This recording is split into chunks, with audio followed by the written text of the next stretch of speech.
You guys sick of hearing about this National Anthem thing? Yeah, me neither. Let's talk about it.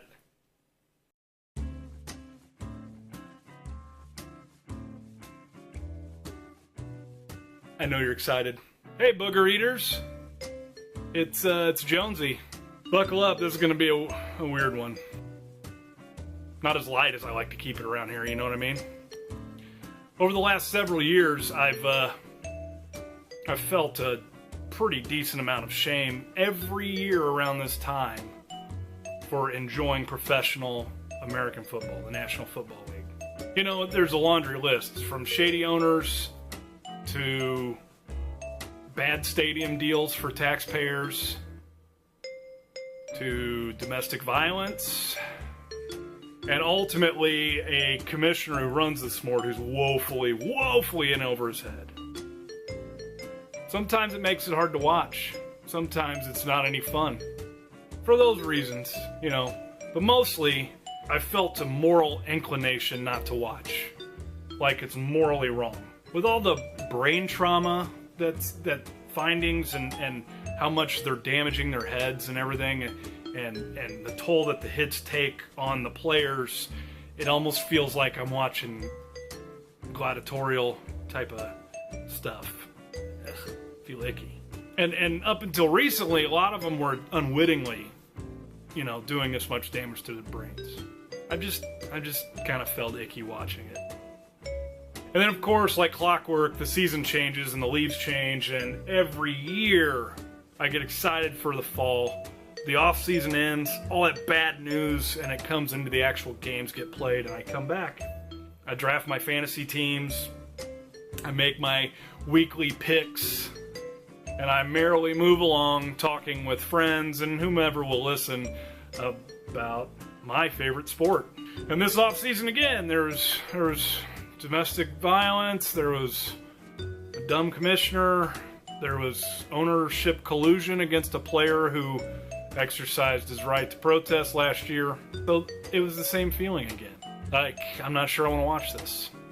So this past Sunday and Monday, it was super refreshing to witness these anthem protests that I'm sure you've heard of take place. Honestly, I haven't been this proud to be a sports fan in a long time. And really, it's right there that I kind of feel like something's been lost in all of this discussion that's taken place this week. And there's been a ton of great things written about it, and I'm not going to say anything unprecedented, but it's important to remember why this protest started in the first place. It was about racial inequality and police brutality against people of color. That's what started all this. What we saw on Sunday and Monday was a statement of unity. I mean, everybody in the league, the players, the coaches, the owners, the commissioner, everybody came together. They rallied around the players and their social justice initiatives, and they stood up to that child bully that lives in the White House. And that there is awesome. It is incredible to see that kind of unity amongst them and everything like that. But that wasn't the original point of the protests, and that shouldn't be forgotten. And what's going on, this kneeling during National Anthem, the point of it is not anti-American.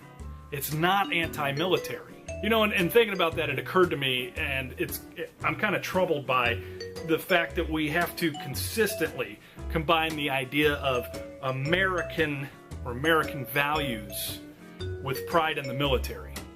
I mean, that's not to say that we can't take pride in the military when it does something great, but there are numerous military blunders and horrors throughout our history that stand out as something that we should not take pride in.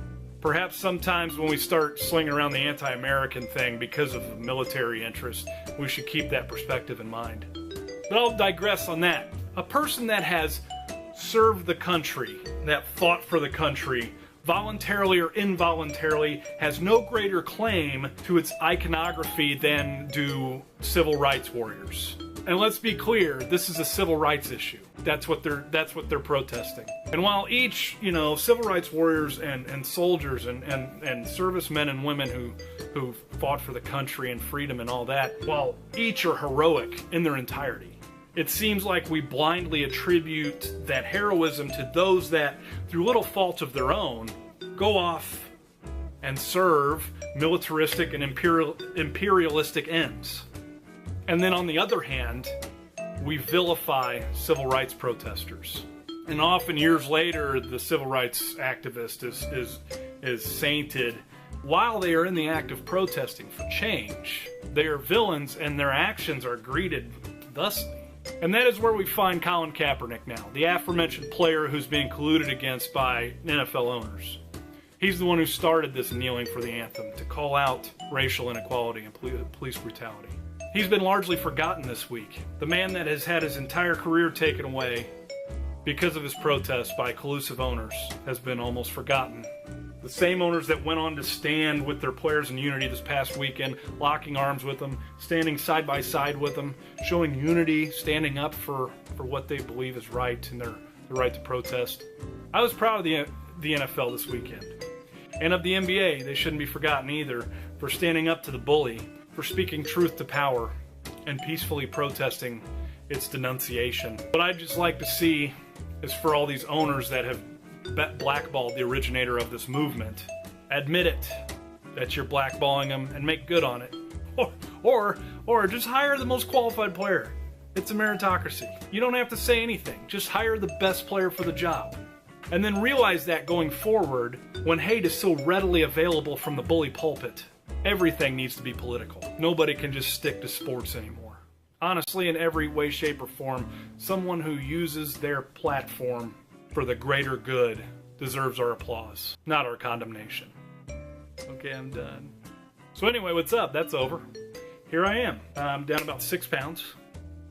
That's all right. Feel better. Much better, man. Hashtag keto! It's kind of a hit or miss at this stage. Like, I really need to get better at this meal prep thing. Not good at it. Also, I'm nearing the completion of the first short fiction, or any fiction, that I've written since November, almost a year ago. I'm hoping to have that up next week. I'll let you know next time where you can find it. Ooh, also, I did a lot more reading this week, or the past 2 weeks, I guess I should say. I have finished Homo Deus. Sometimes I tend to save a lot of longer articles that I find online to read for later. They've piled up though. I'm talking like 120 of them. I have stuff in there since from March.